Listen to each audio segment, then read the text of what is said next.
Hello everyone, and welcome to the Pisces Guide to Pop Culture. Of course, we're resuming our journey with Fellowship of the Ring. We're now reaching the very final chapter of the first part, which of course is Flight to the Ford, in which Frodo and company attempt to get to the Ford of Broinen and escape from the ring race. Now, there's a lot to cover in this chapter, but I really want to just focus on a couple of key things. First of all, there's Sam's song. I love the song about the troll and his like gnawing on bones and all that sort of thing. And I said, a couple episodes ago that I really love Tolkien songs when they're just the fun ones that the hobbits come up with. I find that the Elven songs tend to be a little bit much for me, but I love these sort of homey songs that are filled with, joy and a certain kind of humble humor.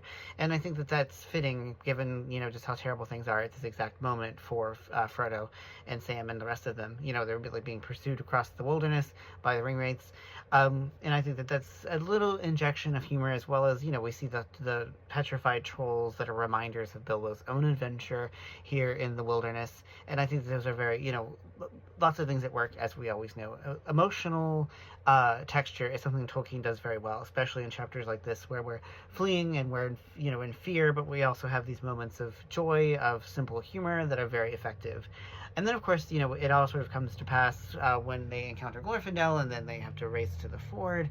And so, there's a lot going on in this chapter that is quite exhilarating. I spoke last time about how Tolkien so effectively captures the horror of the ring race. Now it's, I think, switching a little bit of gears into literally a race against time. As we see, it's only a matter of time before Frodo succumbs to the darkness and ends up becoming very wraith-like himself. And, again, as we saw with the past couple of chapters, they're literally in the middle of nowhere, and it's only by a little bit of luck and the sort of coincidental appearance of Glorfindel that they're even able to escape. And I think that, this is something that is, this is a chapter that really grabs hold of you and doesn't let go.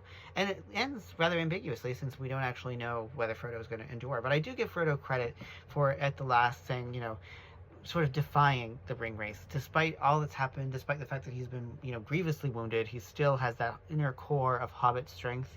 And this is one of those moments where it really shines, and we really see the extent to which the hobbits are not to be underestimated, despite the fact that the ring wraiths themselves seem to be like, well, we can certainly overcome these tiny little creatures. So we are left with, a sort of ambiguous ending to the first book of Fellowship, but nevertheless, it is a captivating, exhilarating ride as we literally try to flee from the ring wraiths. And I think that's really exciting. And just as a side note, I think Peter Jackson really does a very good job capturing this, even though, of course, he swaps out Arwen for Glorfindel. So anyway, that's all I have about Flight to the Ford. Join me next time whenever we finally get to the meat of it, when we're in Elrond's house. So thanks as always for joining me.